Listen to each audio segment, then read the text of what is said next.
ஜெபிப்பீங்கன்னு நான் நம்புகிறேன். எனக்காகவும் என்னுடைய ஊழியங்களுக்காக ஜெபம் பண்ணிக்கொள்ளுங்க. ஐயா எனக்கு தர வாய்ப்புக்காக, அவர் என் மேலே வைத்திருக்கிற அன்புக்காக, எங்கள் மேலே அவர் பாராட்டுற தயவுக்காக நன்றி சொல்கிறேன். அவர் ஊழியங்களில் மட்டுமல்ல, எங்கள் குடும்பத்திலையும் தனிப்பட்ட முறையில் நான் கூட ஃபோன் பண்ண மறந்துடுவேன். ஆனால் அவர் அடிக்கடி ஃபோன் பண்ணி விசாரிப்பார். எங்களுடைய குழந்தையுடைய படிப்புக்கு கூட பேக் எல்லாம் வாங்கி கொடுத்தாரு. எவ்வளோ உதவிகள் செய்திருக்கிறாரு. உண்மையாகவே கர்த்தருக்கு நான் நன்றி சொல்கிறேன். இப்படிப்பட்டவர்களை எனக்கு தேவன் தந்ததுக்காக நன்றி நன்றி நன்றி. அல்லேலூயா. நம்முடைய பிரசங்கத்துக்காக நம்ம எல்லாருக்கும் தெரிந்திருக்கிற வேத பகுதி நியாயாதிபதிகள். கவலைப்படாதீங்க, நான் சீக்கிரமே முடிச்சிட்றேன். கண்டிப்பாக 10 மணிக்குள்ளே ஐயா சொல்லியிருக்காரு, 10 மணிக்குள்ளே முடிச்சிட்றேன். நான் நியாயாதிபதிகள் புஸ்தகத்தில் நம்ம 10:10க்கு முடிச்சேன். கர்த்தருக்கு ஸ்தோத்திரம். அல்லேலூயா. நியாயாதிபதிகள் 11ஆம் அதிகாரத்துடைய நியாயாதிபதிகள் 11ஆம் அதிகாரம் 11வது வசனத்தில் நீங்கள் வாசிச்சிங்கன்னா நாம் இப்படியாய் அப்பொழுது எப்தா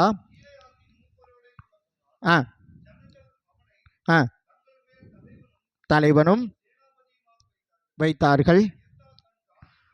எல்லாம் கர்த்தருடைய சந்நிதியிலே சொன்னான். அல்லேலூயா. இங்கே நம்ம எப்தா அப்படிங்கிறதான ஒரு தேவதாசனை குறித்து வாசிக்கிறோம். இந்த எப்தா யாருன்னு கேட்டிங்கன்னா, 1வது வசனத்தில் நீங்கள் வாசிக்கும்போது அவர் அப்பா ஒரு இஸ்ரவேலர். ஆனால் அவருடைய அம்மா பார்த்தீங்கன்னா பரஸ்திரி என்று சொன்னால் அந்நிய பெண். அல்லேலூயா. இப்போ 1வது வசனத்தில் நீங்கள் வாசிங்க பிரதர் யாராவது. எப்தா ஒன்று நல்லா கேட்டுங்க. அவன் எப்படிப்பட்டவனா இருக்கிறான்? பலத்த பராக்கிரமசாலியா இருக்கான். சாதாரண ஆள் கிடையாது. அவன் யாரு? பலத்த பராக்கிரமசாலி. கர்த்தருக்கு ஸ்தோத்திரம். அவன் ரொம்ப பலசாலியாய் இருந்தான். நம்ம வாழ்க்கையில் பாருங்க, நம்ம உண்மையிலே பலசாலிகள் தானே? எப்போ நம்ம பலசாலிகள்? நம்முடைய பலத்தையில் எப்போ காமிப்போம்னா, நம்ம புருஷனோட சண்டை போடுறதில்ல அல்லது மனைவியோடு சண்டை போடுறதில்ல நம்ம முழு பலத்தையும் காமிப்போம். நம்முடைய வாழ்க்கையில் முன்னேறுவதற்காக நம்ம நம்முடைய பலத்தை யூஸ் பண்ணுறோமா? யோசிச்சு பாருங்க. முன்னேறதுக்காக பயன்படுத்துகிறோமா? பிள்ளைங்க பாருங்க, மற்ற எல்லா காரியங்கள்லையும் தங்களுடைய பலத்தை யூஸ் பண்ணுவாங்க. சில படிக்கிற பிள்ளைங்களை பாருங்களேன், அது தன்னுடைய முழு பலத்தை என்ன செய்யும்? படிப்பில் காமிக்கும். எங்கள் சர்ச்சில் வர ஒரு பாப்பா தன்னுடைய ஃப்ரெண்டுக்கு கூட பேசிகிட்டு இருக்கும்போது அவங்க இப்படி கேட்டிருக்கிறாங்க, பரவாயில்லையே நீங்கள் ஸ்கூல்லே ஃபஸ்ட்டாக வந்துட்டீங்களே அப்படின்னு கேட்டாங்க. அதுக்கு அந்த பொண்ணு சொன்னது ஒரே வார்த்தை, தன்னுடைய முழு பலத்தையும் எதுக்கு தான் யூஸ் பண்ண? படிப்பில்.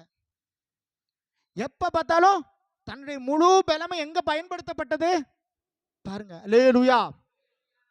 நம்ம இங்கே எப்படி ஆராதிக்கணும்? ஆண்டவரை முழு பலத்தோடு ஆராதிக்கணும். எத்தனை பேர் முழு பலத்தோடு ஆராதிச்சிங்க? கர்த்தருக்கு ஸ்தோத்திரம். நீங்கள் ஆண்டவருக்காக செலவு பண்ணும்போது ஆண்டவர் என்ன செய்வார்? உங்களை ஆசீர்வதிப்பார். நீங்கள் முழு பலத்தோடு ஆராதிக்கணும். ஆனால் நம்ம என்ன செய்கிறோன்னா, அப்படியே மங்கின மாதிரி இருக்கும். பல பிரச்சனைகள் அதெல்லாம் நம்ம யோசிக்கக்கூடாது. நம்ம என்ன செய்யணும்? ஜெபத்தில், ஆராதனையில், வீட்டு வேலையில் அல்லது நம்முடைய வேலை ஸ்தலங்களில் நம்ம எப்படி இருக்கணும்? நம்முடைய முழு பலத்தையும் பயன்படுத்தணும். அல்லேலூயா. இன்னைக்கு நிறைய பேர் அதான் செய்ய மாட்டேங்கிறாங்க. வீட்டு வேலையை கூட பாருங்க, அதில் விவரமாக நான் சொல்லலை, லைட்டாக சொல்லி போகிறேன். இப்போ நம்ம ஆட்கள்லாம் சமைக்கிறதே கிடையாது. என்னதான் பண்ணுறாங்க? ஆர்டர் போட்டுட்டு அமைதியாக இருந்துடுறாங்க. இதனால என்ன ஆகுது? கொஞ்ச நாள்ல எல்லா வியாதியும் நம்முடைய ஜீவன் நஷ்டப்பட்டு போகுது. அல்லேலூயா. அப்போ இந்த எப்தா என்னன்னு கேட்டீங்கன்னா பராக்கிரமசாலி. அல்லேலூயா. ரொம்ப பெரிய பராக்கிரமசாலி, சாதாரண ஆள் கிடையாது. ஆனா கிதியோனை குறித்து நம்ம வாசிக்கிறோம் பாருங்க. தூதன் என்ன சொல்றாரு? பராக்கிரமசாலியே அப்படின்னு கூப்பிடுறாரு. அவரு அப்படித்தானே கூப்பிடுறாரு. நீ இந்த பலத்தோட போ. நம்மள ஆண்டவர் அப்படித்தான் பார்க்கிறார். நம்ம ஒவ்வொருவரையும் எப்படி பார்க்கிறாரு? பராக்கிரமசாலியாய் பார்க்கிறார். ஒரு தகப்பன் தன்னுடைய பிள்ளை எப்படி பார்ப்பாங்க? ஒரு டாக்டர் ஆகணும் அல்லது ஒரு இன்ஜினியர் ஆகணும். தன்னுடைய பிள்ளை எப்படி பார்ப்பாங்க? நல்ல நோக்கத்தோட தானே பார்ப்பாங்க. கர்த்தருக்கு ஸ்தோத்திரம். தேவனுடைய பிள்ளையை கர்த்தர் நம்மை பராக்கிரமசாலிகளாக பார்க்கிறார். நம்ம எதுல பராக்கிரமசாலியா இருக்கணும்னு கேட்டீங்கன்னா, ஜெபத்துல. நீங்க வேணா பாருங்களேன், முழு பலத்தோடு ஜெபம் பண்ணி பாருங்களேன். பவுலையும் சீலாவை என்ன பண்றாங்கன்னா, சிறைச்சாலையில வச்சு என்ன பண்ணிடுறாங்க, பூட்டி வச்சிருக்கிறாங்க. அவங்க கை கால ஆமத்துல பூட்டி வச்சிருக்கிறாங்கன்னு வாசிக்க. ஆனா அவங்க என்ன செய்யறாங்க, முழு பலத்தோடு அந்த ராத்திரியில் ஆராதிக்கிறாங்க. என்னாச்சு, அவங்களுடைய ஆராதனையுடைய சத்தம் தேவ சமூகத்துல போச்சு. சிறைச்சாலையின் அஸ்திவாரம் அசைந்ததுன்னு நம்ம வாசிக்கிறோம். ஆனா நம்ம வாழ்க்கையில, நம்மளுடைய குடும்பத்துல, அல்லது நம்முடைய படிப்புல, அல்லது நம்முடைய குடும்ப வாழ்க்கையில நம்ம ஏதாவது அசைவு இருக்கான்னு கேட்டீங்கன்னா என்ன இல்லை, அசைவு இல்லை. பாஸ்டர் ரொம்ப நாளா ஜெபிக்கிறோம். ஆனா அப்ப அசைவு வர்ற அளவுக்கு நம்ம என்ன செய்யணும், ஜெபிக்க கடமைப்பட்டவங்களா இருக்கோம். ஜெபம் பண்ணி பாருங்களேன். அல்லேலூயா, கர்த்தருக்கு ஸ்தோத்திரம். இப்போ இந்த எப்தா வந்து ஒன்னாவது அவன் பராக்கிரமசாலி, ரெண்டாவது அவன் என்னன்னு கேட்டீங்கன்னா, அவன் ஒரு இஸ்ரவேல் தேசத்து ஸ்திரீகள் அல்லாத ஒரு ஸ்திரீக்கு பிறந்தவன். அதனால அவங்க குடும்பத்தில் இருக்கிற அவனுடைய சகோதரர்கள்லாம் என்ன பண்றாங்கன்னா, நீ யாரு, நீ வந்து பரஸ்திரிக்கு பிறந்தவன், அதனால உனக்கு எங்களோட சுதந்திரம் இல்லைன்னு சொல்லி அவங்கள என்ன செய்யறாங்க, வெளியே துரத்திடுறாங்க. கர்த்தருக்கு ஸ்தோத்திரம். அவனை என்ன செய்யறாங்க, வெளியே துரத்திடுறாங்க. இவன் பாருங்களேன், தன்னுடைய தம்பி அண்ணங்கிட்ட வேணா இவனுடைய பராக்கிரமத்தை காமிச்சிருக்கான் இல்லையா. அவன் நினைச்சிருந்தா காமிச்சிருக்கலாம்ல, நான்லாம் வெளியே போக மாட்டேன், அவனை வெளியே துரத்திருக்கலாம்ல அவன். ஆனா அவன் என்ன செய்யல, அப்படி செய்யல. அப்படி செய்திருக்கலாம்ல, செய்தானா? ஏசப்பாவை பாருங்க, சீசர்கள் என்ன கேட்கிறாங்க, ஆண்டவரே ஜெபம் பண்ணி அக்கினி இறக்கிடலாமா? ஏசப்பா என்ன சொன்னாரு, நீங்கள் என்ன ஆவி உடையவர்களா இருக்கிறீங்கன்னு முதல்ல புரிஞ்சுங்க. நான் வந்ததோட நோக்கம் என்ன?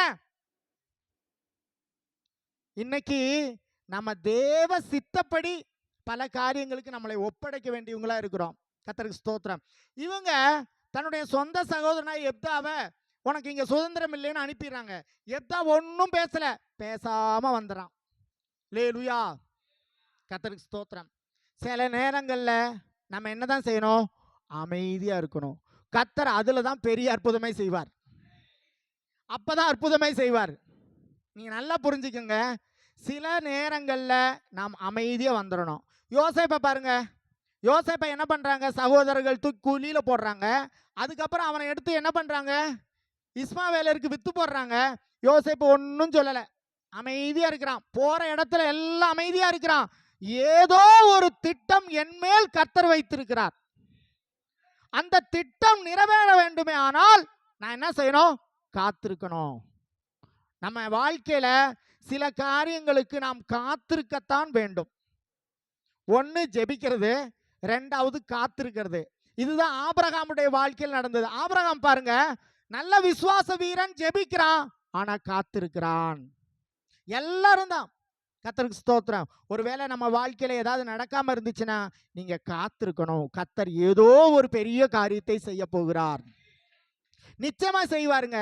அதுதான் எப்தாவுடைய வாழ்க்கையில நடந்தது. இப்போ அவனை என்ன பண்றாங்க, அவங்க சுதந்திரம் இல்லைன்னு அனுப்பினோட எப்தா ஒன்னும் பேசல, அமைதியா வந்துட்டாரு.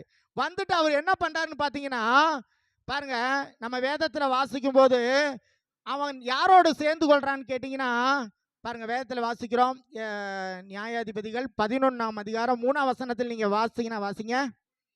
அப்பொழுது எப்தா ஓடி போய் குடியிருந்தான். வீணனான மனுஷர், பாருங்க நல்ல கவனிங்களே, இவன் யாரு கூட போய் சேர்ந்துட்டான், வீணரானவங்க, ஒண்ணுத்துக்குமே பிரயோஜனம் இல்லாதவங்கள்ட்ட போய் சேர வேண்டியதாயிடுச்சு. வேற வழி இல்லை. அவனை அவனுடைய சுதந்திரத்திலிருந்து சகோதரர்கள் துரத்தி விட்ட உடனே இவனை போல துரத்தப்பட்டு பாளையத்துக்கு புறம்பா அல்லது தேசத்துக்கு புறம்பா இருக்கிற வீணர்களோட போய் அவன் சேர்ந்துக்கிறான். என்ன பாஸ்டர், ஒரு தேவண்ட பிள்ளை அவன் போய் வீணரோடு சேரலாமா அப்படின்னு நீங்க கேட்டீங்கன்னா, ஆனா அவன் சேர்ந்து விட்டான். அவன் வீணா போனான்னு நினைக்கிறீங்களா? வீணா போனான்னு நினைக்கிறீங்களா?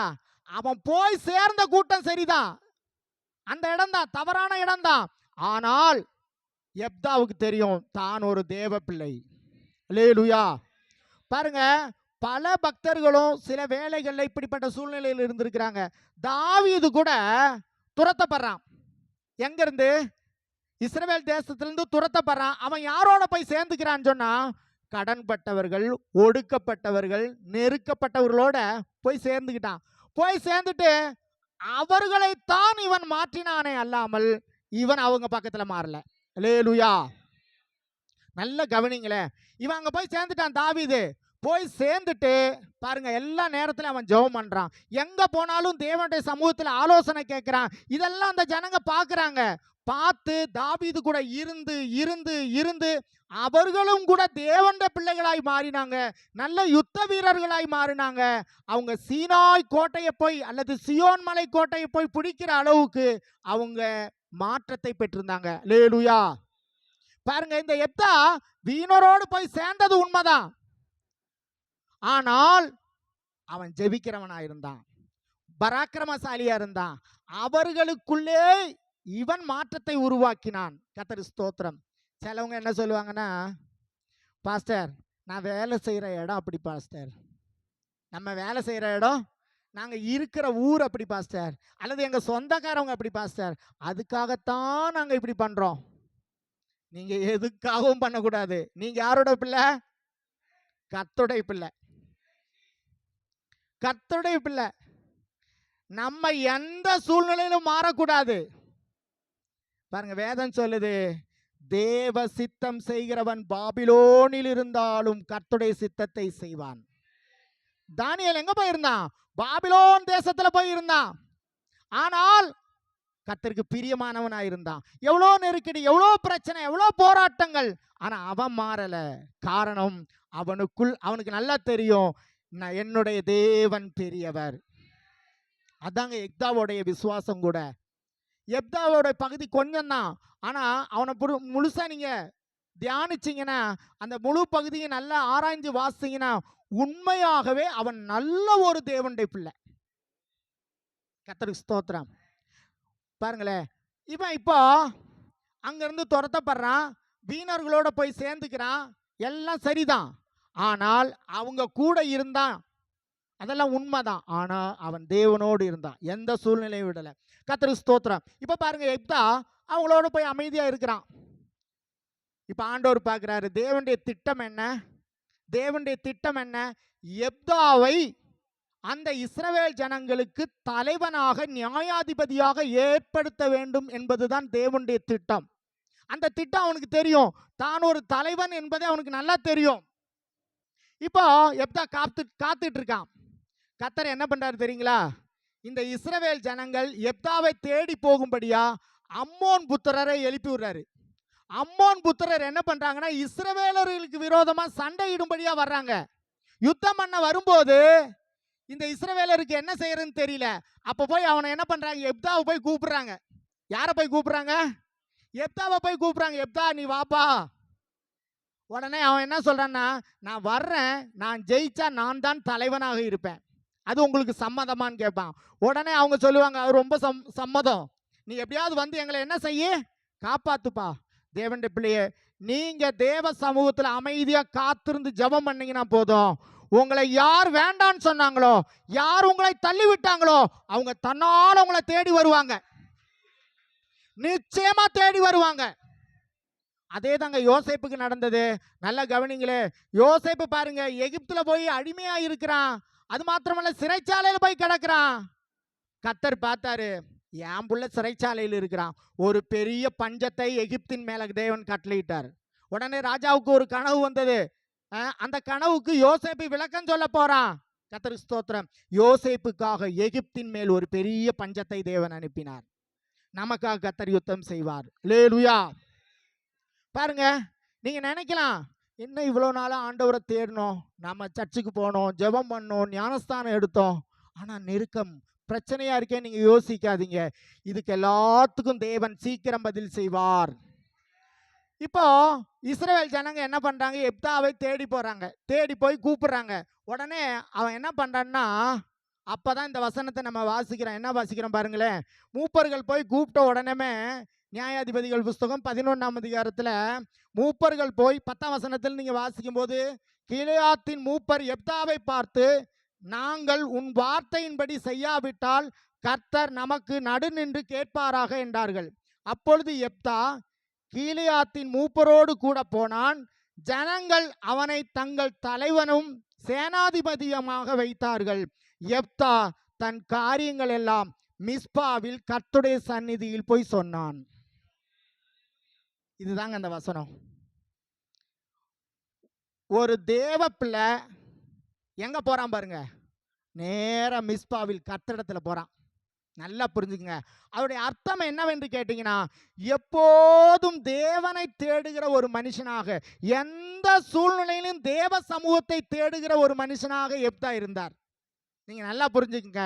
உங்களுக்கு என்ன பிரச்சனையா இருக்கட்டும், ஆனா நீங்க முதல்ல தேட வேண்டிய இடம் எது? தேவ சமூகம். உடனே பாருங்க, எப்தா நேரம் மிஸ்பாவில் போய் கர்த்தர்ட்ட போய் தன்னுடைய பிரச்சனை எல்லாம் சொல்லிட்டு இருக்கிறாரு அப்படின்னு அங்க எழுதப்பட்டிருக்கு. அல்லேலூயா. நீங்க நல்லா புரிஞ்சுக்குங்க. நம்முடைய பிரச்சனைகள், நம்முடைய போராட்டங்கள், நம்முடைய நெருக்கங்கள், எல்லா கஷ்டங்களையும் நம்ம சொல்ல வேண்டிய ஒரு இடம் இருக்கு. அது என்னன்னு கேட்டீங்கன்னா தேவ சமூகம். நீங்க மனுஷரையெல்லாம் நம்பாதீங்க. நீங்க மனுஷனை நம்பி போனீங்கன்னா கடைசியில வெட்கப்பட்டு போவீங்க. அல்லேலூயா. கர்த்தருக்கு ஸ்தோத்திரம். இந்த எப்தா பாருங்களேன், பாருங்க, அவன் என்ன பண்றான்? தேவ சமூகத்துக்கு போறான். போய் தேவனிடத்தில் தன்னுடைய காரியம் எல்லாம் சொல்லிட்டு அதுக்கப்புறம் தான் எங்க போறான்? யுத்தத்துக்கே போறான். கர்த்தருக்கு ஸ்தோத்திரம். அப்போ நம்ம வாழ்க்கையில நம்ம முதல்ல தேட வேண்டிய இடம் எது? தேவ சமூகம். அல்லேலூயா, அல்லேலூயா. கர்த்தருக்கு ஸ்தோத்திரம். இப்போ பாருங்க, இப்போ நம்ம வேதத்துல வாசிக்கும் போது தேவ சமூகத்துல தாவீது பாருங்க, எப்போதும் எல்லா காரியத்திலும் முதல்ல எங்க போறாரு? அவரு தேவ சமூகத்துக்கு தான் போவார். தேவ சமூகத்துக்கு தான் போவார். எப்போதும் தனக்கு என்ன பிரச்சனை வந்தாலும் முதல்ல போற இடம் எதுன்னு கேட்டீங்கன்னா தேவ சமூகம். தேவனுடைய ஆலோசனை பெற்று தான் அடுத்த ஸ்டெப்பை வைப்பார். கர்த்தருக்கு ஸ்தோத்திரம். இந்த நாளிலும் நம்ம எங்க தான் போனோம்? தேவ சமூகத்துக்கு தான் போனோம். கர்த்தருக்கு ஸ்தோத்திரம். இந்த எப்தாவை பத்தி மறுபடியும் நீங்க வாசிக்கும் போது அவர் என்ன பண்றாரு? தேவ சமூகத்தில் போய்விட்டு மறுபடியும் அம்மோன் புத்திரட்ட போய் யுத்தம் செய்யறாரு. யுத்தம் செய்தப்போ கர்த்தர் என்ன செய்யறாரு? அவருக்கு ஜெயத்தை தருகிறார். அல்லேலூயா, அல்லேலூயா. கர்த்தருக்கு ஸ்தோத்திரம். நிச்சயமாய் நம்முடைய வாழ்க்கையில கர்த்தர் வெற்றியை தருவார். அதுல ஒரு மாற்றம் இல்லை. கர்த்தருக்கு ஸ்தோத்திரம். அவன் பாத்தீங்கன்னா இந்த யுத்தத்துக்கு போக முன்னாடி ஒரு பொருத்தனை பண்றாரு.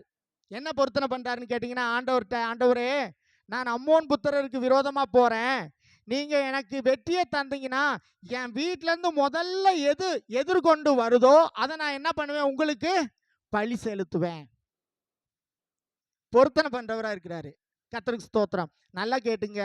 முதலாவது எப்தா தேவனை தேடுகிற மனுஷனாக, ஜெபிக்கிற மனுஷனாக, மூணாவது பொருத்தனைகள் செய்கிறவனாக இருந்தான். அப்ப எந்த அளவுக்கு தேவனோடு அவனுக்கு நெருக்கம் இருந்திருக்கும் பாருங்க. அல்லேலூயா. பாருங்க, தன்னுடைய பொருத்தனை செய்தது மாத்திரமல்ல, அதை நிறைவேற்றுகிறவனாக இருந்தான். எப்படி இருந்தாரு? திருப்பி வராரு, வெற்றி பெற்று திருப்பி வரும்போது யார் அவருக்கு எதிராக வந்தது? அவருடைய மகள் எதிர்த்து வர்றா. மகள் எதிர்த்து வந்தப்போ அவர் பரிதாபத்தோட சொல்றாரு, ஐயோ மகளே, நீ வந்துட்டியே, நான் என்ன பண்ணியிருக்கிறேன்? ஆண்டவர்கிட்ட ஒரு பொருத்தனை பண்ணியிருக்கிறேன். நான் வெற்றி பெற்று வந்தால் எனக்கு எதிராக வருவதை நான் பலியிடுவதாக பொருத்தனை பண்ணியிருக்கிறேன் அப்படின்னு சொல்றாரு. கர்த்தருக்கு ஸ்தோத்திரம். தேவனுடைய பிள்ளையே, நம்ம என்ன செய்யணும்? பொருத்தனைகளை பண்ணி கொள்ள வேண்டும். வேலை கிடைச்சா முதல் மாச சம்பளம் யாருக்கு? முதல்ல வாங்குற சம்பளம் யாருக்கு? யாரு கொடுப்பீங்க? முதல் சம்பளம் யாரு கொடுப்பீங்க? ஆண்டவருக்கு கொடுக்கணும். கர்த்தருக்கு ஸ்தோத்திரம். இல்லையா? தசம பாகம் யாருக்கு கொடுக்கணும்? கர்த்தருக்கு கொடுக்கணும். இதெல்லாமே பொருத்தனை தான். யாக்கோபை பத்தி வாசிக்கும் போது உங்க எல்லாருக்கும் தெரியும், யாக்கோபு எங்க இருந்து ஓடி போறாரு? தன்னுடைய தகப்பனுடைய வீட்டில இருந்து எங்க ஓடி போறாரு? மாமனார் வீட்டுக்கு ஓடிட்டு இருக்கிறாரு. ஓடி பல துக்கத்தோட, கவலையோட, கண்ணீரோட, என்ன செய்யறன்னு தெரியாம தடுமாறி ஓடிக்கொண்டு இருக்கிறாரு. ஓடிட்டு இருக்கிற யாக்கோப்புக்கு தேவன் அங்க தரிசனமாகிறார். ஏன்னா யாக்கோப்பு தேவனுடைய பிள்ளை, ஏற்கனவே தேவனை அறிந்த மனுஷனா இருந்தான். ஆண்டவர் என்ன செய்யறாரு? தரிசனமாகிறாரு. தரிசனமாய் சொல்றாரு, யாக்கோப்ப, நான் உன்னை ஆசீர்வதிப்பேன், சமாதானத்தோட உன்னோட தேசத்துக்கு கொண்டு வருவேன், நீ கவலைப்படாத என்று சொல்லும் போது அவர் என்ன பண்றாரு? பொருத்தனை பண்ணி கொள்ளுகிறார். கர்த்தருக்கு ஸ்தோத்திரம்.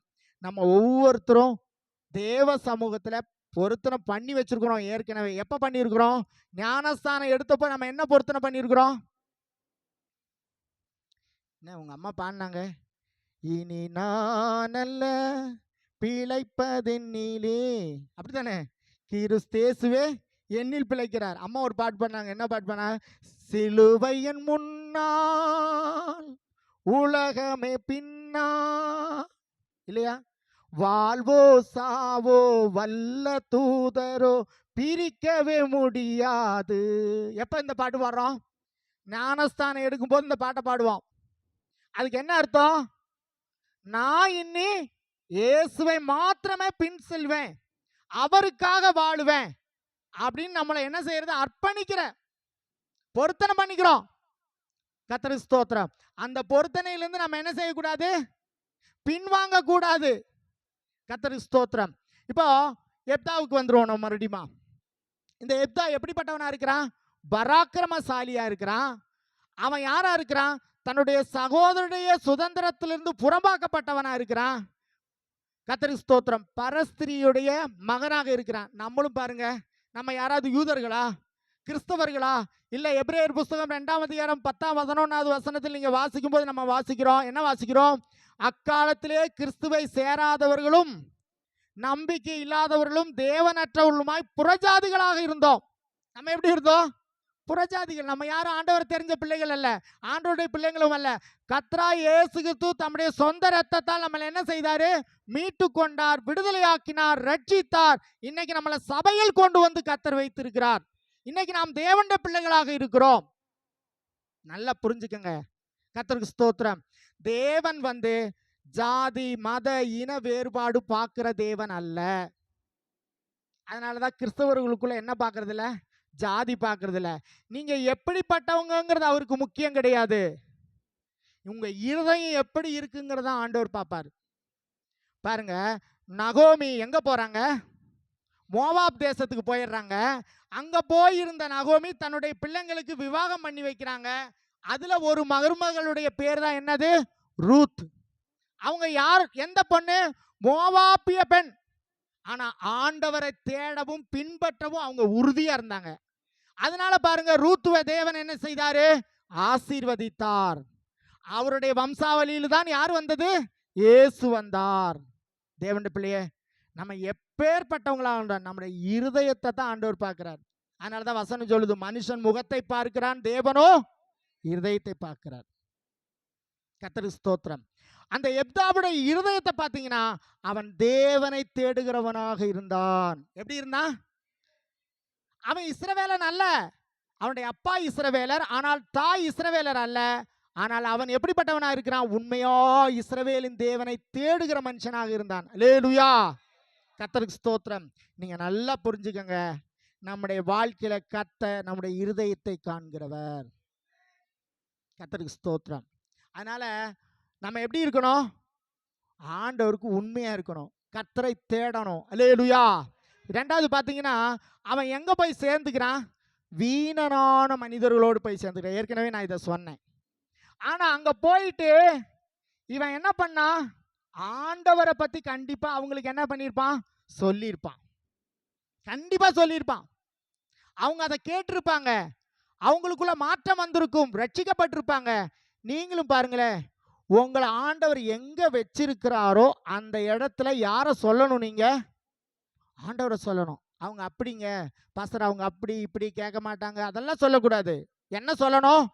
தைரியமாய், நாங்கள் ஆராதிக்கிற தேவன் நல்லவர், நீங்க அவரை தேடினால் ஆசீர்வாதம் உண்டு என்று நீங்க என்ன செய்யணும்? தைரியமாய் சொல்லணும். தைரியமா சொல்லணுங்க, பயப்படக்கூடாது. பாருங்க, யூதா தேசத்திலிருந்து போனதான அடிமையான அந்த சிறு பெண் நாகமானுக்கே சுவிசேஷம் சொல்றா. யாருக்கு சுவிசேஷம் சொல்றா? நாகமானுக்கு சொல்றா. சின்ன பெண் எங்க போய் இருக்கிறா? அடிமையா போய் இருக்கிறா, அந்நிய தேசத்தில் இருக்கிறா, ஒரு வேலைக்காரியா இருக்கிறா. தன்னுடைய கஷ்டத்தை பத்தி எல்லாம் கவலைப்படல. தைரியமாக தன்னுடைய எஜமானாகிய நாகமான் சுகமடைய வேண்டும் என்பதற்காக சுவிசேஷத்தை தைரியமா அந்த சின்ன பொண்ணு சொல்லுது. என்ன சொல்லுது பாருங்க? என் எஜமான் இஸ்ரவேல் தேசத்துக்கு போனால் அவர் சுகமாவார். எங்கள் தேவன் பெரியவர். அல்லேலூயா. நீங்க எந்த இடத்துல இருந்தாலும் சுவிசேஷத்தை அறிவிக்கணும். அப்ப எப்படி இருந்திருக்கிறாரு? கர்த்தரை மற்றவங்களுக்கு அறிவிக்கிறவராக இருந்தார். நம்ம என்ன பண்ணணும்? கண்டிப்பா சுவிசேஷத்தை அக்கம் பக்கத்தில் இருக்கிறவங்களுக்கு சொல்லணும். இல்லாவிட்டால் இரத்தப்பழி நம்மேல் வரும். என்ன வரும்? அதனாலதான் வேதத்தில் நம்ம வாசிக்கிறோம் 2 ராஜாக்கள்ல அந்த குஷ்டரோகிகள் பேசிக்கிறாங்க, இன்னைக்கு நாம் இந்த நற்செய்தி அறிவிக்காவிட்டால் இரத்தப்பழி நம்மேல் வரும். அப்ப நம்ம அக்கம் பக்கத்தில் இருக்கிற ஜனங்களுக்கு நாம் வேலை செய்யற இடங்கள்ல என்ன செய்யணும்? சுவிசேஷத்தை, ஆண்டவரை அறிவிக்க வேண்டும். கர்த்தருக்கு ஸ்தோத்திரம். ஏன்னா கர்த்தர் அதுக்கு தான் நம்மளை வைத்திருக்கிறார். கர்த்தருக்கு ஸ்தோத்திரம். அவரை அறிவிக்கும் போதுதான் அவங்க என்ன செய்வாங்க? ஏற்றுக்கொள்ளுவாங்க, ஆலயத்துக்கு வருவாங்க. கர்த்தருக்கு ஸ்தோத்திரம். நீங்க யாராவது இன்னொரு இவங்களை நான் தான் கூட்டிட்டு வந்தேன்னு சொல்ல முடியுமா? யாருக்காவது இங்க இருக்கிறவங்கல்ல யாராவது சொல்ல முடியுமா? நான் இந்த சபைக்கு இந்த சகோதரனை நான் தான் கூட்டிட்டு வந்தேன் சுவிசேஷம் சொல்லி சொல்ல முடியுமா? என்ன எல்லாரும் அமைதியா இருக்கீங்க? யாரையாவது கூட்டிட்டு வந்திருக்கீங்களா? பிரதர் பாக்குறாரு. யாரையாவது கூட்டிட்டு வந்திருக்கீங்களா? ஒரு ஆளை கூட கூட்டிட்டு வரலையா? ஒரு ஆளை கூட நீங்க யாரும் கூட்டிட்டு வரலையா? கர்த்தருக்கு ஸ்தோத்திரம். எப்படி பரலோகத்தில் உங்களுக்கு பொக்கிஷம் கிடைக்கும்? ஆசீர்வாதம் எப்படி கிடைக்கும்? நம்ம என்ன பண்ணணும்? சுவிசேஷத்தை சொல்லி அவங்கள என்ன செய்யணும்? சபை கூட்டிட்டு வரணும். அது நம்ம மேல் விழுந்த கடமை. ஒவ்வொரு கிறிஸ்தவனும் செய்ய வேண்டிய கடமை அது. நீங்க என்ன செய்யணும்? அவங்களுக்கு சுவிசேஷத்தை சொல்லி கூட்டிட்டு வரணும். வராவிட்டால் ஆண்டவர் நம்மளை கேட்பார். கர்த்தருக்கு ஸ்தோத்திரம். பாருங்க, நான் சின்ன பையனா இருக்கும்போது புதுசா ஒரு பிசினஸ் வந்துருந்துச்சு. என்னன்னு கேட்டீங்கன்னா, 500 ரூபா பணம் கட்டினா போதும், அதுல இணைஞ்சிட்டு இன்னும் 2 பேரை சேர்த்து விட்டுட்டீங்கன்னா, என்ன பிரதர் புரியுதா நான் சொல்றது? 500 ரூபா பணம் கட்டிட்டு நீங்க முதல்ல சேர்ந்துக்கணும், அதுக்கப்புறம் உங்க பின்னாடி 2 பேரை சேர்த்து விட்டுட்டீங்கன்னா போதும். இப்படியே என்ன செய்யும்? பிரிந்து பிரிந்து பிரிந்து உங்களுக்கு மாசம் மாசம் 1 லட்சம் ரூபா பணம் வரும் இப்படின்னு சொன்னாங்க. நானும் நம்பி முதல்ல நான் போய் சேர்ந்தேன். கஷ்டப்பட்டு நான் 4 பேரை சேர்த்து விட்டேன். சேர்த்து விட்டு அதுக்கு பின்னாடி சேர்ந்து சேர்ந்து சேர்ந்து போனாங்க. மொத்தத்தையும் சுருட்டிட்டு அவன் போயிட்டான். நான் எதுக்காக இதை சொல்றேன்னா, நான் சொல்றேன், எனக்கு ஒரு அம்மா, வயசான அம்மா தான் சுவிசேஷம் எனக்கு சொன்னாங்க. நான் சின்ன பையனா இருக்கும்போது அவங்கள்ட்ட கேட்ட சுவிசேஷம், அவங்க என்னை சபைக்கு கூட்டிட்டு வந்தாங்க. நான் ரட்சிக்கப்பட்டேன், ஞானஸ்தானம் எடுத்தேன்.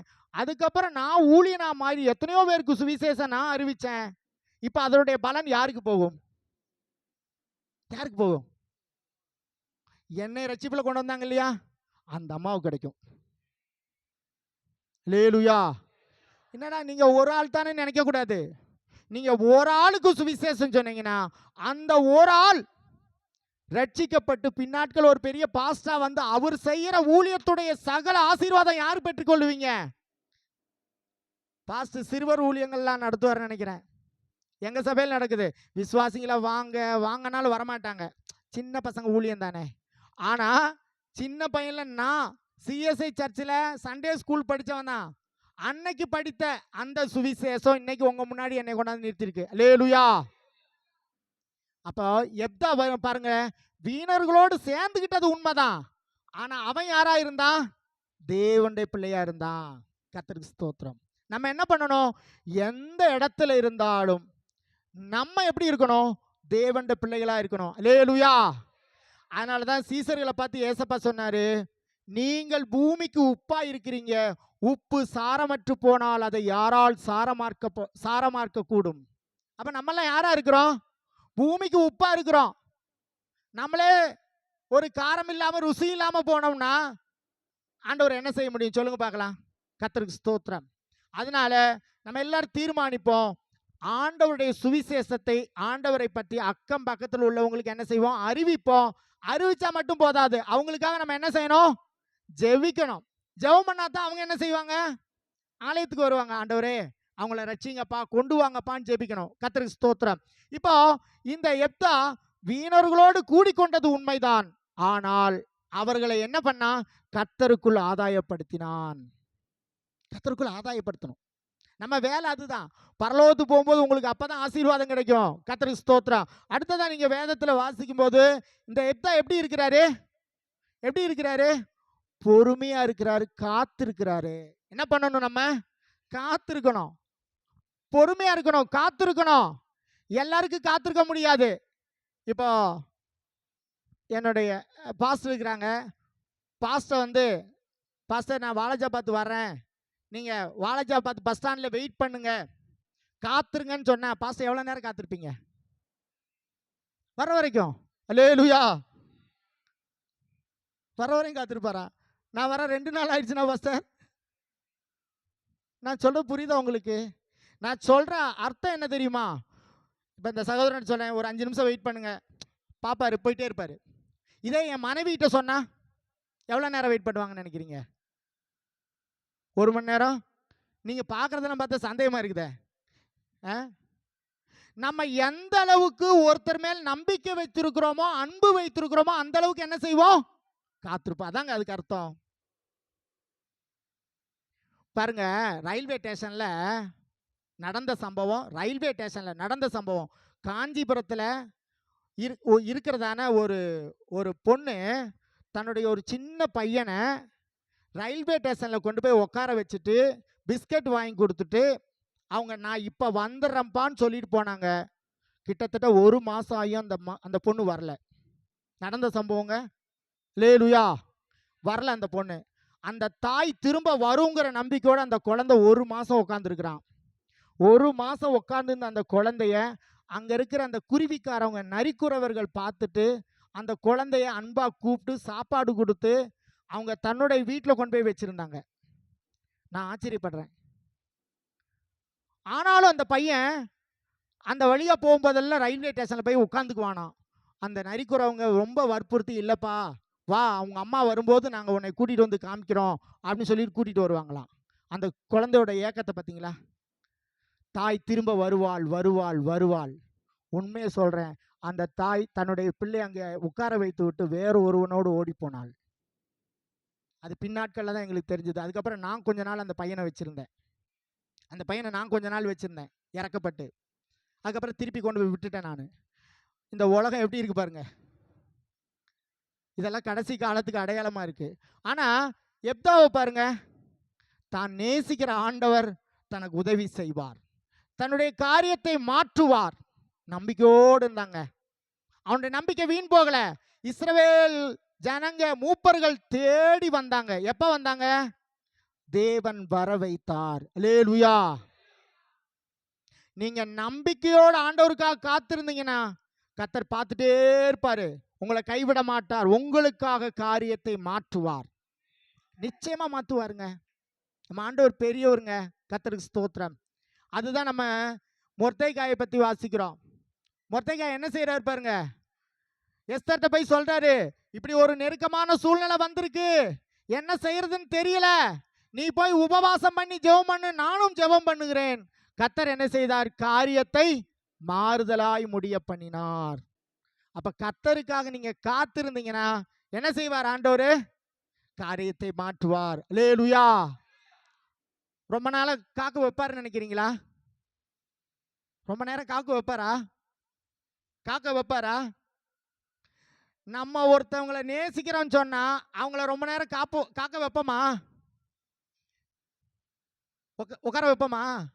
என் பிள்ளை பஸ் ஸ்டாண்ட்ல உட்காந்துருக்கு, 5 நிமிஷம் உட்காந்துருந்தாவே எனக்கு என்னவா இருக்கும்? மனசு தவிக்கும். அதுக்கு மேல ஃபோன் பண்ணுவோம், நமக்கு தெரிஞ்சவங்கள்ட்ட எல்லாம் சொல்லுவோம், நான் வர கொஞ்ச நேரம் ஆகும் எப்படியாவது. அப்ப ஆண்டவர் எவ்வளவு தவிப்பாரு. கர்த்தருக்கு ஸ்தோத்திரம். ஆண்டவருடைய அன்பு மாறாதது. அல்லேலூயா. தைரியமா காத்திருப்போம். என்ன பிரச்சனை வந்தாலும் காத்திருப்போம். இயேசுவுக்காக காத்திருப்போம். அல்லேலூயா. நல்லா புரிஞ்சுங்க, நம்முடைய ஆண்டவர் மாறாதவர். கர்த்தருக்கு ஸ்தோத்திரம். நம்முடைய வாழ்க்கையில வர எல்லா பிரச்சனையும் அவருக்கு நல்லா தெரியும். வசனம் சொல்லுது, நீங்கள் வேண்டிக் கொள்வது இன்னதென்று நீங்க வேண்டிக் கொள்வதற்கு முன்பே யார் அறிந்திருக்கிறா? பிதா அறிந்திருக்கிறார். நம்ம என்ன வேண்ட போறோம்னு அவருக்கு தெரியும். ஆனாலும் அவர் என்ன செய்யறாரு? நம்ம வேண்டுவோம் காத்திருக்கிறார். கர்த்தருக்கு ஸ்தோத்திரம். அதனால எப்தாவை பொறுத்த அளவுக்கு எப்தா அவன் காத்திருந்தான். காரணம் என்னன்னா, அந்த அளவுக்கு தன்னுடைய தேவனை நேசிக்கிறவனாயிருந்தான். தேவன் மேல் அளவில்லாத அன்புள்ளவனாயிருந்தான். கர்த்தருக்கு ஸ்தோத்திரம். அது மாத்திரம் அல்ல, இப்ப பாருங்க, இவன் போயிட்டு வீணர்களோட சேர்ந்துட்டு அங்க உட்கார்ந்துருக்கான். இப்போ இஸ்ரவேல் தேசத்துல அம்மோன் புத்திரர் யுத்தத்துக்கு வந்துட்டாங்க. வந்த உடனே மூப்பர்கள் யாரை தேடி வர்றாங்க? எப்தாவை தேடி வராங்க. எப்தாவை தேடி வந்து கூப்பிடுறாங்க. எப்தா, என்னை துரத்தி விட்டீங்க தானே, நல்லா அடிபட்டு சாவுங்க, நீங்க நல்லா அடிபட்டு சாவுங்கன்னு சொன்னாரா? அப்படி இல்ல. கூப்பிட்ட உடனே என்ன செய்தார்? மூப்பர்களோடு போகிறார். அல்லேலூயா, கர்த்தருக்கு ஸ்தோத்திரம். மூப்பர்களோடு போறாரு. போய் இஸ்ரவேல் ஜனங்களுக்காக என்ன செய்யறாரு? யுத்தம் பண்றாரு. கர்த்தருக்கு ஸ்தோத்திரம். நம்ம வாழ்க்கையில கூட பாருங்க, இந்த கசப்பு, கோபம், வைராக்கியத்தில் என்ன செய்யணும்? தூக்கி குப்பையில போட்டணும். நம்ம யாரா இருக்கணும்? மன்னிக்கிறவங்களா இருக்கணும். யாரா இருக்கணும்? மன்னிக்கிறவங்களா இருக்கணும். நம்ம சொந்த சகோதரனவே நம்ம மன்னிக்கல, நம்ம சொந்த சகோதரனை நம்ம நேசிக்கலைன்னா அவங்க எப்படிப்பட்டவங்களா இருக்கிறாங்க? இருளில் இருக்கிறாங்கன்னு வசனம் சொல்லுது. எங்க இருக்கிறாங்க? அவங்க இருளில் இருக்கிறாங்க.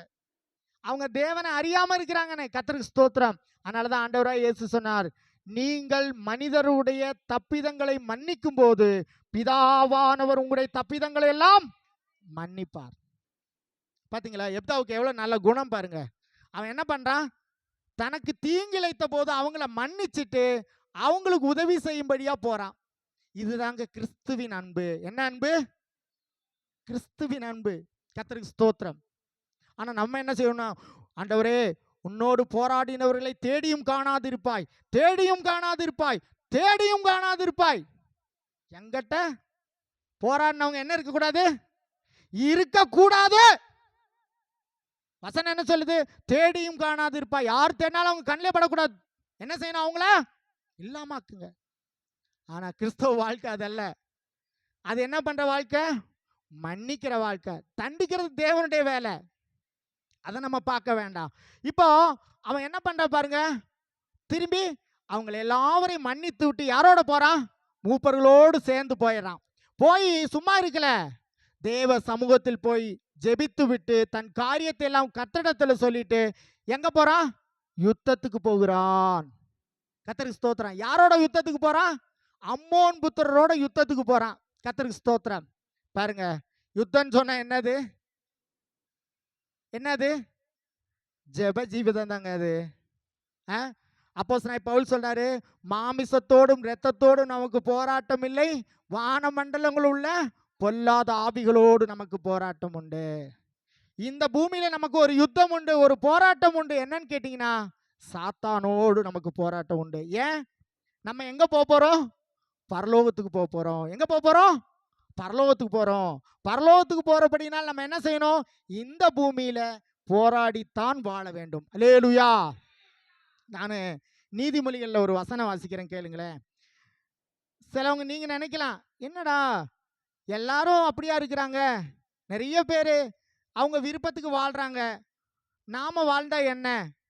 நீதிமொழிகள் 28ஆம் அதிகாரம் 4ஆம் வசனத்தில் நீங்க வாசிக்கும் போது, நீதிமொழிகள் 28,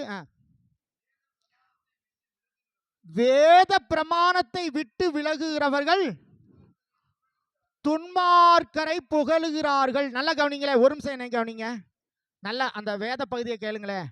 வேத பிரமாணத்தை விட்டு விலகுகிறவர்கள் துன்மார்க்கரை புகழுகிறார்கள். அவங்களுக்கு வேதப்படி வாழ மாட்டாங்க, வேத வசனப்படி வாழ மாட்டாங்க. அதனால என்ன செய்வாங்க? துன்மார்க்கரோட இணைஞ்சிட்டு துன்மார்க்கரை புகழ்ந்துட்டு இருப்பாங்க. அதுக்கு அடுத்த வசனம், அடுத்த பகுதி வாசிங்க பிரதர். வேத பிரமாணத்தை கைகொள்கிறவர்கள் அவர்களோடே போராடுவார்கள். யார் போராடுவா? யார் போராடுவா? வசனத்தை கைகொள்றவங்க, வசனப்படி வாழ்றவங்க என்ன செய்வாங்க? எதிர்த்து போராடுவாங்க. துன்மார்க்கத்தை, பாவத்தை, உலகத்தை எதிர்த்து போராடுவாங்க. கர்த்தருக்கு ஸ்தோத்திரம். நீங்க யாரோட போராடிட்டு இருக்கீங்க? அதனாலதான் அப்போஸ்தலனாகிய பவுல் சொல்றாரு, ரத்தம் சிந்துற அளவுக்கு எதோட போராடணும்? பாவத்தோடு போராடணும். கர்த்தருக்கு ஸ்தோத்திரம். பாருங்க, அவன் இந்த எப்தா என்ன பண்றாரு? யாரோட போய் போராடுறாரு? அம்மோன் புத்திரரோடு, தன்னுடைய சத்துருக்களாகி அம்மோன் புத்திரரோடு போறாரு. இந்த உலகத்தில் நமக்கு பல சத்துருக்கள் இருக்கிறாங்க. ஒன்று, உலகம் நமக்கு சத்ருவா இருக்கு. எது சத்ரு? உலகம், பாவம், பிசாசு, இதெல்லாம் தான் நம்முடைய சத்ரு. எதெல்லாம் நம்முடைய சத்ரு? உலகம். உலக சிநேகம் தேவனுக்கு விரோதமான பகை. அப்போ உலகம் நமக்கு சத்ரு, பாவம் நமக்கு சத்ரு, பிசாசு நமக்கு சத்ரு.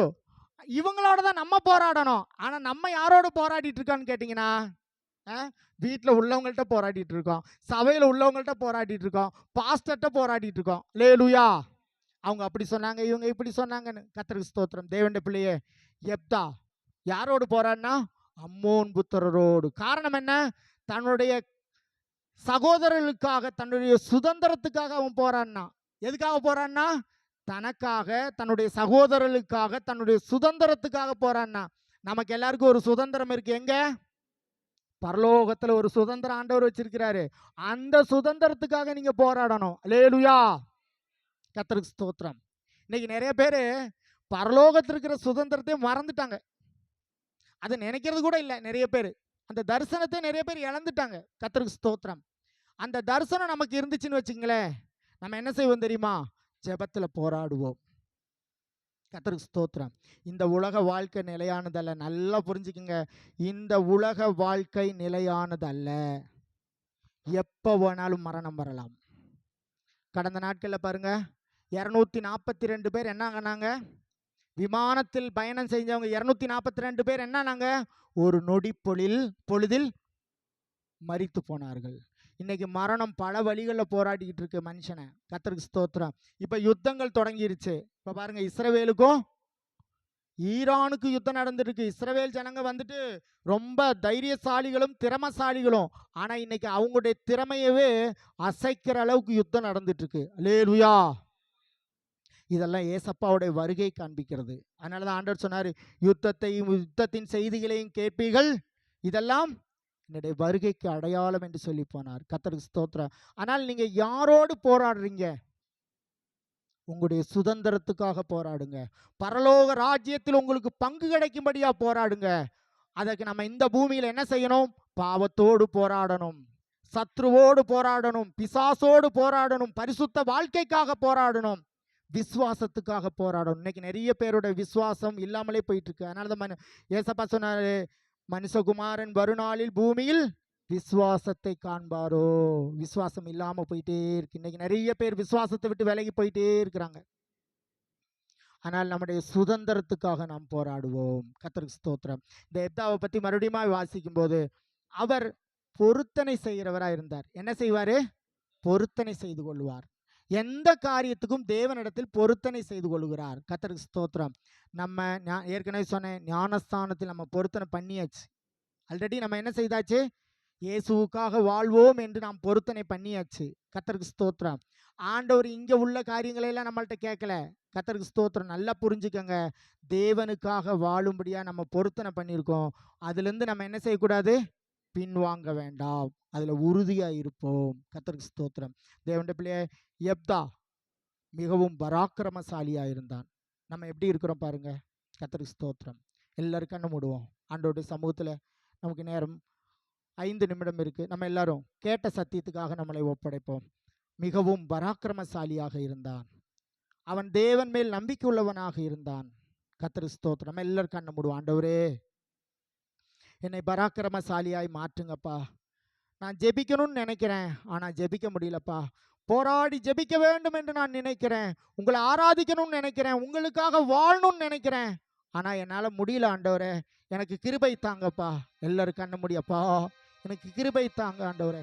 கர்த்தருக்கு காத்திருக்கிறவர்கள் புது பலன் அடைவார்கள். தேவனுடைய பிள்ளையே, நீ கர்த்தருக்காய் காத்திருக்கும் போது உன்னை தேவன் பலப்படுத்துகிறவராய் இருக்கிறார். ஆண்டவரே, என்னை பலப்படுத்துங்க. இந்த விசுவாச வாழ்க்கையில நான் முன்னேறி செல்ல எனக்கு உதவி செய்யுங்கப்பா. அவன் வீணரோடு இருந்த போதும் ஆண்டவருடைய பிள்ளை என்பதை அவன் விளங்க பண்ணினான். எந்த இடத்தில் இருந்தாலும் நாங்க உங்க பிள்ளைங்கிறத ஆண்டவரே விளங்க பண்ணுங்கப்பா. எந்த இடத்துல இருந்தாலும் சுவிசேஷத்தை தைரியமாய் அறிவிக்க, நான் தேவண்ட பிள்ளை என்று மற்றவருக்கு சொல்ல எனக்கு உதவி செய்யுங்கப்பா. எல்லாரும் கண்ண மூடி ஆண்டவருடைய சமூகத்தில் ஒப்படைப்பாப்பா. ஸ்தோத்திரம். அந்த எப்தா மூப்பர்கள் வந்து அழைத்த போது அவர்கள் மேல் எந்த விதமான கசப்போ வைராக்கியமோ பாராட்டாதபடி அவர்களை எல்லாம் மன்னித்து அவர்களோடு போனான் என்று எழுதியிருக்கு. தேவனுடைய பிள்ளையே, நமக்குள்ள இருக்கிற கோபங்கள், வைராக்கியங்கள், கசப்புகளை எல்லாம் நம்மை விட்டு எடுத்து போடுவோம். நம்முடைய இயேசு நம்மை மன்னித்திருக்கிறார். நாம் மற்றவர்களை மன்னிக்க கடமைப்பட்டவர்களாக இருக்கிறோம். அப்படிப்பட்டவர்களுக்கு தான் பரலோகம். அதனால் எல்லாரும் கண்ண முடியும், ஆண்டவரே கிருபை தாங்கப்பா, கிருபை தாங்கப்பா, எல்லாரும் ஒப்படைப்பா. அல்லேலூயா, எல்லாரும் ஒப்படைப்போம். தேவனுடைய பிள்ளையே, அவன் அம்மோன் புத்திரரை எதிர்த்து போராடினான். இந்த உலகத்தில் ஒரு வெற்றி வாழ்க்கை வாழும்படியா நம்ம எல்லாரும் தேவ சமூகத்தில் ஒப்படைச்சு நாம் ஜெபத்தில் போராடுவோம். ஹல்லேலூயா, ஹல்லேலூயா, ஹல்லேலூயா. எல்லாரும் கண்ண மூடி ஆண்டவரை நோக்கி பார்ப்பப்பா. ஹல்லேலூயா. நம்மை அழைத்ததற்கு ஒரு நோக்கம் உண்டு, நம்மை தெரிந்து கொண்டதற்கு ஒரு நோக்கம் உண்டு. நாம் சந்தேகப்பட வேண்டாம். நம்முடைய தேவன் நம்மை கைவிட மாட்டார். நிச்சயமாய் நம்மை ஆசீர்வதித்து உயர்த்துவார். ஹல்லேலூயா, ஹல்லேலூயா. அப்பா எல்லாரும் கண்ண மூடி ஆண்டவரை நோக்கி பார்ப்போம். ஹல்லேலூயா, ஹல்லேலூயா, ஹல்லேலூயா. அப்பா ஹல்லேலூயா, ஹல்லேலூயா, ஹல்லேலூயா. எபினேசரே ஆராதனை, என் துணையாளரே ஆராதனை. எபினேசரே ஆராதனை, என் துணையாளரே ஆராதனை. மறப்பேனோ உமது அன்பை, மறப்பேனோ உமது அன்பை. மண்டியிடுவேன் உன் பாதத்திலே, மண்டியிடுவேன் உன் பாதத்திலே. எபினேசரே, எல்லாரும் முழங்கால் படிட்டு ஆண்டவரை நோக்கி பார்ப்போம். என் துணையாளரே